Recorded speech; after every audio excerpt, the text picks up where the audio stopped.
7:33. Antes de seguir con nuestros temas invitados del día, vamos a ratificar y confirmar lo que la policía ya lo ha informado en su cuenta de Twitter y también la Policía Nacional, que lo ha puesto efectivamente en su cuenta y ustedes lo ven en pantalla en este momento. La Policía del Ecuador dice: informamos a la opinión pública en coordinación con la Fiscalía, tras acciones investigativas y asesoramiento a los familiares, se logró por presión la liberación de las víctimas en el sector del Aromo. Esto es al sur de Manta, donde está la fallida construcción de la refinería del Pacífico, a unos 12 kilómetros del puerto Manabita. La fotografía indica a las dos chicas cubiertas del rostro, efectivamente, porque así lo dice la ley.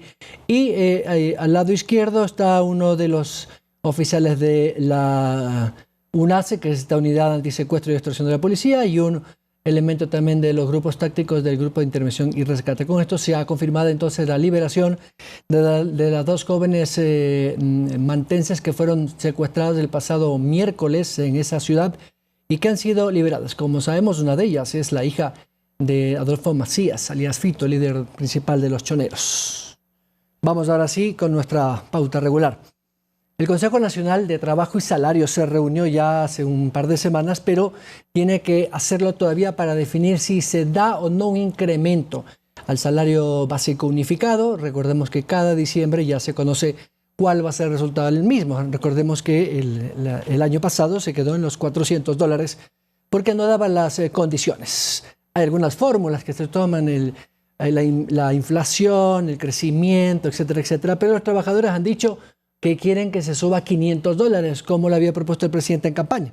Evidentemente eso no está dentro de la lógica de los empresarios, porque las condiciones del país, según han dicho muchos voceros de la Cámara, no lo permiten. Para precisamente conversar sobre qué es lo que se ha conversado, qué es lo que se ha planteado, y además que no solamente tiene que ver con el salario, sino también con el trabajo, porque por eso es el Consejo Nacional del Trabajo y Salarios. Con nosotros el representante del sector empleador, Rodrigo Gómez de la Torre. Buenos días. Muy buenos días, Byron. Buenos días a todos los televidentes. Sí, en efecto, creo que hay varias alternativas. La ley es mandatoria en el tema de que hay que mover o variar el salario, analizar la variación del salario año tras año. Y para esto está el Consejo Nacional del Trabajo y Salarios. Y el primer aspecto que se trata, tuvimos la primera reunión, se revisaron las cifras nacionales, Banco Central, Ministerio de Economía y Finanzas, INEC, tenemos las cifras también de los contratos registrados en el Ministerio del Trabajo, al igual que las cifras del IES, porque realmente son varias fuentes y hay que analizarlas todas. Realmente es preocupante y creo que es un tema fundamental hablar de que, si bien la ley es mandatoria para la revisión del salario, el mayor problema que tenemos como país es la necesidad de generación de empleo pleno. O sea, si bien el salario es parte de... Hay una mínima parte de los trabajadores, primero, del 30% de la población económicamente activa con empleo pleno, de ese una parte inferior es la que está vinculada al salario básico unificado, más o menos un 10%. Entonces, cualquier variación en el salario va a incidir directamente en esas personas y a través de las comisiones sectoriales en lo básico. Sin embargo, el impacto de un incremento salarial antitécnico va a afectar al 100% de la población, porque va a haber un sinnúmero de temas que se van a trasladar a los consumidores sin que necesariamente tengan un empleo pleno. Entonces, por eso es que hemos sido muy pragmáticos. Dentro de los aspectos, creo que la mejor fórmula para modificar el salario, y lo demostró el año 2016, es el acuerdo entre las partes. Trabajadores y empleadores que se pongan de acuerdo, y el gobierno en el Consejo pues lo preside y es el dirimente. Ahora, casi nunca ha habido acuerdo, lo que yo me acuerdo, pero en este caso, y peor, un año después de la pospandemia, donde la reactivación económica todavía no es plena, recién creo que estamos en el inicio. Hay una cierta lógica de que podría haber un incremento, digo esto porque el año pasado no lo hubo.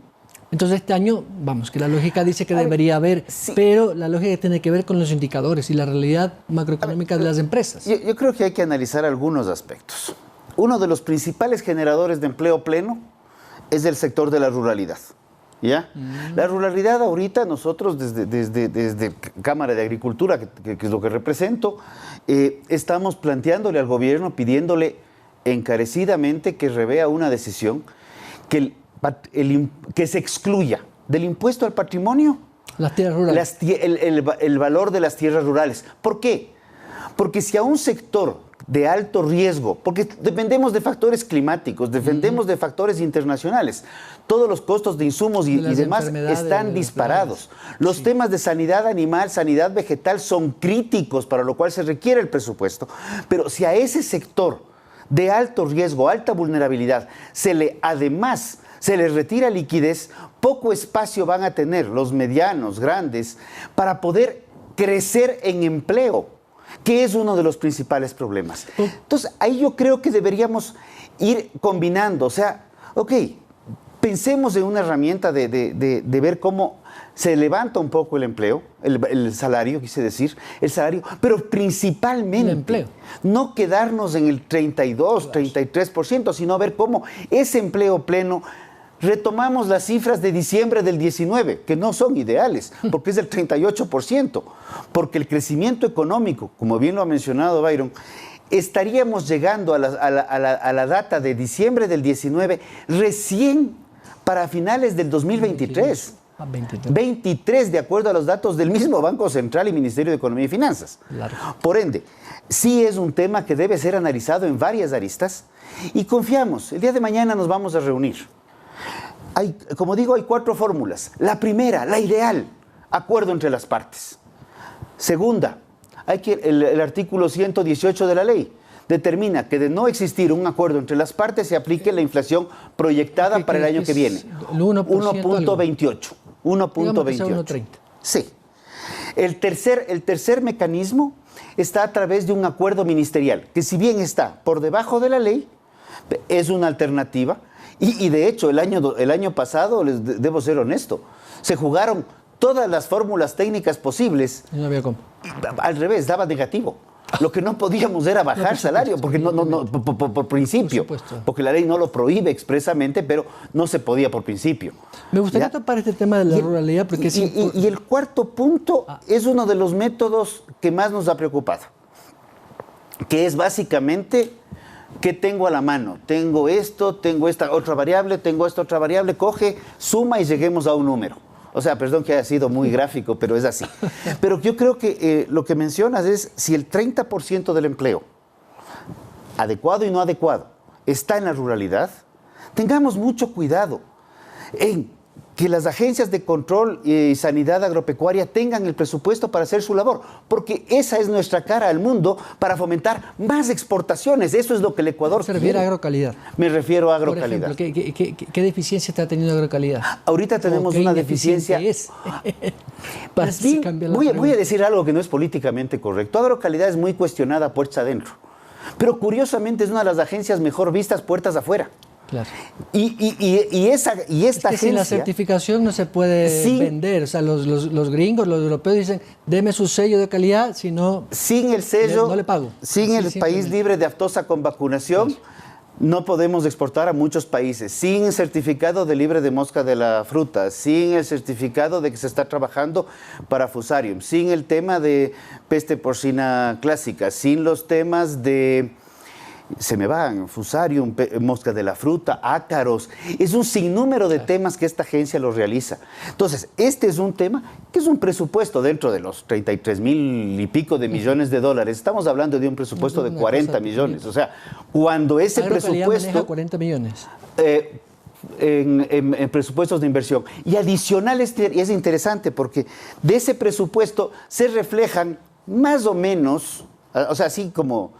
suavecito del año 2020, casi 8,000 millones de dólares en exportaciones. Claro. Entonces, el balance, 48,000... Sostiene la dolarización en la exportación. Sostiene el sector agropecuario ecuatoriano, a pesar de todos los problemas que tiene y todas las vulnerabilidades que tiene.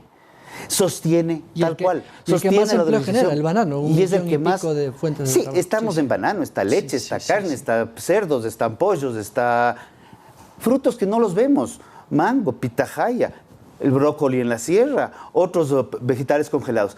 Entonces, sí planteamos, y lo hemos dicho reiteradamente, el agro tratémosle solamente, no les digo con cariño, con cuidado, tratémosle en otras con partes respeto. del mundo tienen subsidios en Estados Unidos, así que el país capitalista por excelencia tiene subsidios para sus agricultores. Yo quiero ser honesto. Sí, cuando nosotros tenemos un abogado, un médico, un consultor, son profesiones, son actividades económicas en las cuales, si uno tiene la casa, el auto, son un patrimonio que no necesariamente está vinculado a la productividad y no necesariamente está vinculado a su nivel de facturación.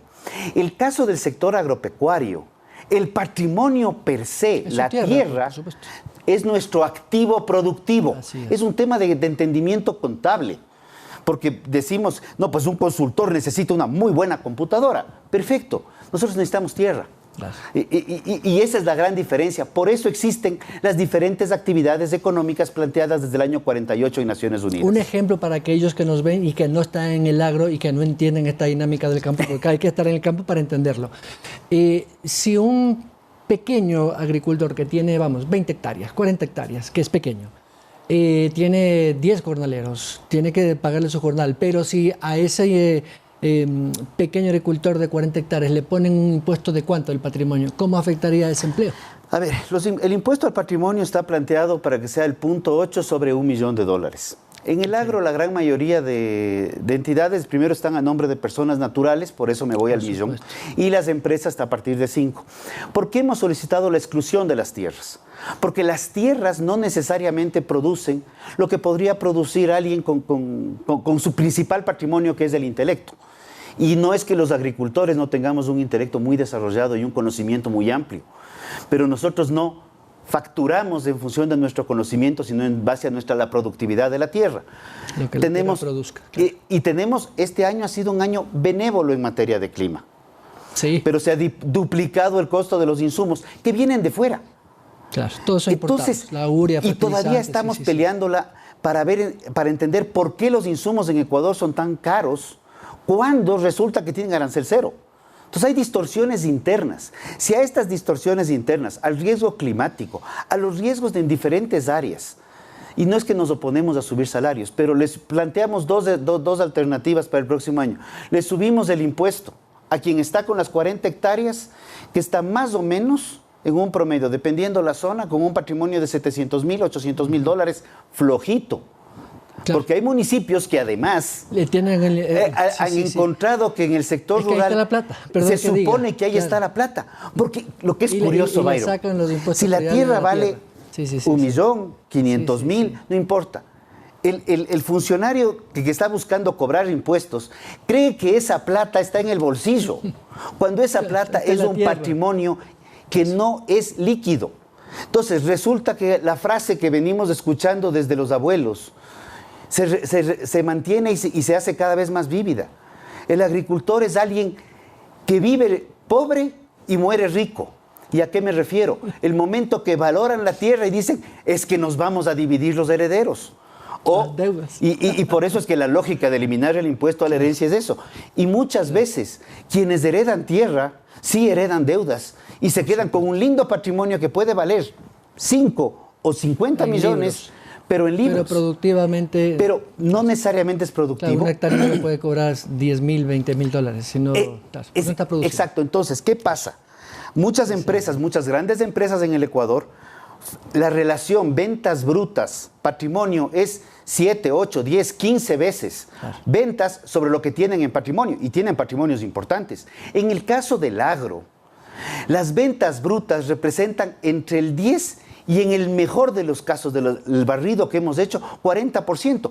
Tanto es así que no solamente la Cámara de Agricultura de la primera zona, sino también la Asociación de Exportadores, este nuevo gremio, donde están camaroneros, están bananeros, están viendo que un impuesto al patrimonio, a las tierras, es un golpe impresionantemente duro para quienes están generando divisas, para quienes estamos generando fuentes de empleo, para quienes estamos enraizados en el Ecuador. Porque hay otras profesiones que simplemente cogen su computadora, su maleta y pueden irse de viaje. Claro. Gracias. Gracias a ti, Byron de la Torre, representante de los empleadores del Consejo Nacional de Trabajo y Salarios, a propósito de esta resolución o decisión que tomarán en los próximos días a fin de saber si va a haber o no incremento al salario básico unificado. 7:48, vamos a la última pausa. Síguenos en nuestras redes sociales, Facebook, Instagram y Twitter.